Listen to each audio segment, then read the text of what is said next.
Salam olsun sizə, əziz və böyük Türk millətim. Salam olsun Mustafa bəy sizə. Salam olsun MGTV izləyicilərimizə və bütün xalqımıza.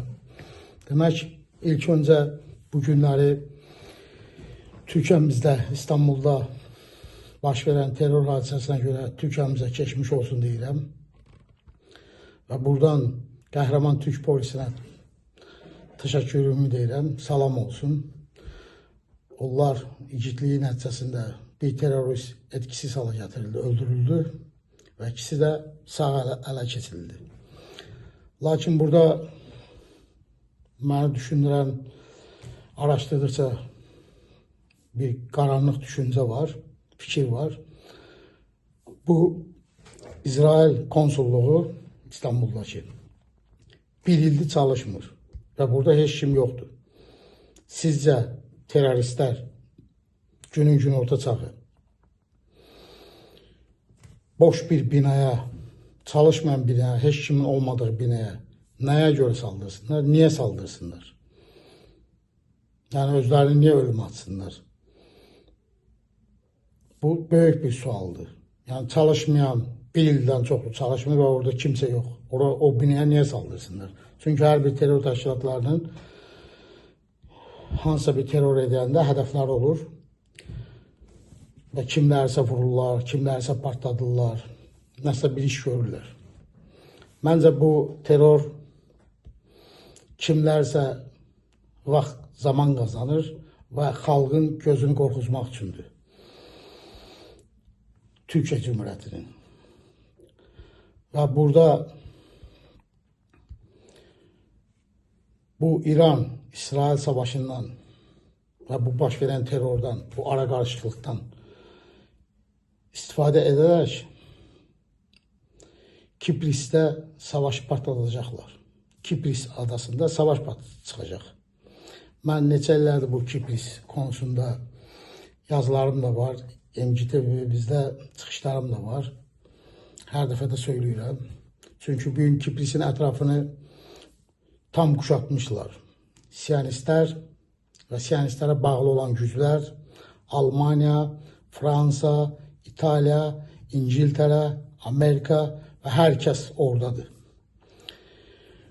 Bu İran-İsrail savaşının kulminasyon nöqtəsinə gəlib çatılır və bu arada hər hansı bir ya terror, ya hər hansı bir propaganda ilə Kipris adasına saldıracaqlar. Və Kipris adasında savaş patlaya bilər. Sayın Tum Admiral Cihad Yazırın araşdırmaları neçə ildir izləyirəm.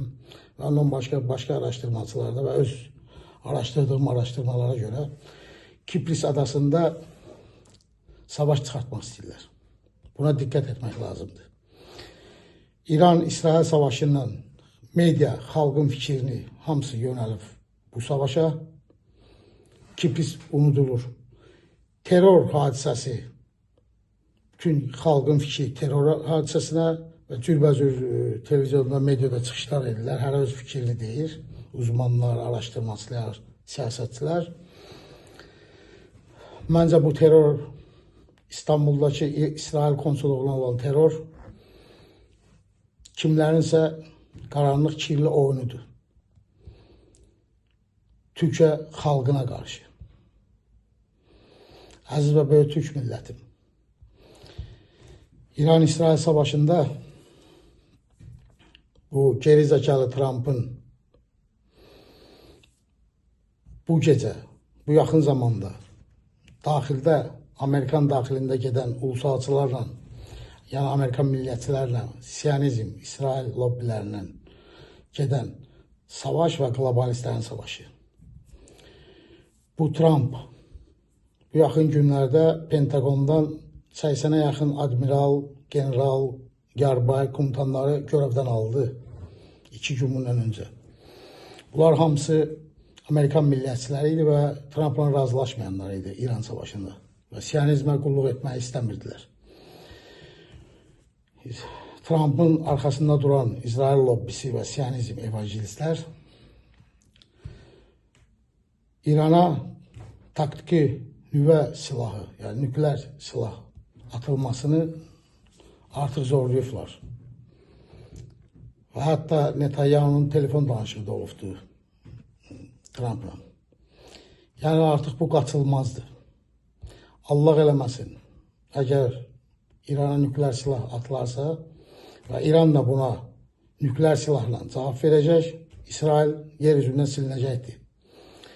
Və İranda olan bu partlayışlar xalqın, millətin məhv olması, bölgənin məhv olması və insanların axını, köç axınları Cənubi Qafqaza, Türkiyəmizə, bölgəyə böyük bir xaos yaradacaqdır.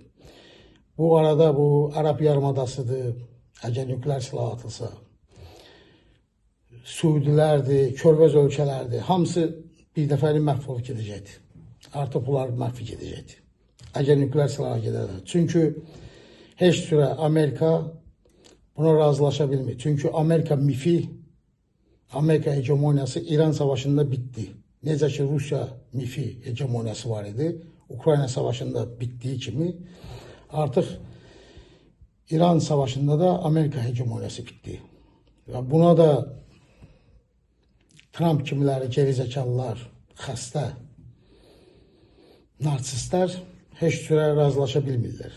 Ona görə Trump'ın verdiği mesaj sizi daş dövrünə döndürəcək. Bu mesaj dünya ulusal beynəlxalq arenada taktiki və yaxud da ki nüvə silahının atılmasıdır, işlənməsinin mesajıdır. Bu bir dəfə Japonya'da Hiroşima'ya Amerikanın attığı zaman bu söz işlənilib. Bir de ikinci sefer dünyada bugün işlənir. Ve kimse dünyada elə bir lider yoktur ki, bu dəqiqə durub Trump'ın karşısına çıxsın desin. Çünkü dünyada döngələr dəyişdi, düzen dəyişdi. Elə bir güc yoktur ki, elə bir avtoritetli güc. Bu savaşı durdursun. Her iki tarafa da desin ki, saxlayın. Çünkü artık kimse kimisə saymır. Kimse kimdensə qorxmur. Ve Türkiyəmizi de bu savaşa zorlamak isteyen güclər ve Türkiyəmiz her vasıtayla bu savaştan qaçınmağı, bu terör olayları ve Kipris adasının ətrafı belə kuşatılması Yunan basınının da bazı məlumatları, bilgiləri. Ancaq böyük rəsm onu göstərir. Ve bu terör məncə bir oyun idi. İstanbul'daki İsrail konsulluğu olan boş bir binaya gün orta çağı terör etmek, bu bir oyunuydu. Bu ya kimlərinsə xalqa verdiği mesajdır, ya kimlərsə zaman kazanırlar. Bunu yaxın gələcəkdə bu işi bıraxaq araştırmacılarımıza, gözəl ziyalı, alim professorlar, strategiklərimizə. Və son olarak aziz millətim demək istəyirəm, ruhdan düşmək yoxdur. Bu xaosdan, 21-ci yüzyılın bu yaranmış xaosdan yeni Birləşmiş Türk Dövlətlər Birliği, Türk Dövlətlər Təşkilatı yox, Birləşmiş Türk Dövlətlər Birliği doğacaq. Və bunu da əsl damarlarında Türk qanı axan, Türk məfkurəsinə, Türk ruhuyla yaşayan, Türk milli düşüncəsindən yaşayan Türk millətçilə edəcəkdir. İnşallah özümüzün paramız da olacaq, parlamentimiz de olacaq, ordumuz da yaranacaqdır. Başka yolu yoktur. Bizim birləşib bir güc olmaq və işğalda olan, zülümdə olan bütün Türklərimizi hamısını bura birləşdirəcəyik. Kərkükümüzü da, Musulumuzu da, Suriye Türkmenlərimizdə, Türkmen elində, Kiprisimizdə, Kırımda Türklərimizdə, Tataristanda, Batı Trakya'da, Başkurdistanda, Mazaristanda, Kipris'te hamımızı bu birliğe birləşdirəcəyik. Uca Tanrım Türk'ü korusun ve uzatsın. Ne mutlu Türk'üm diyene. Allah'a emanet olun.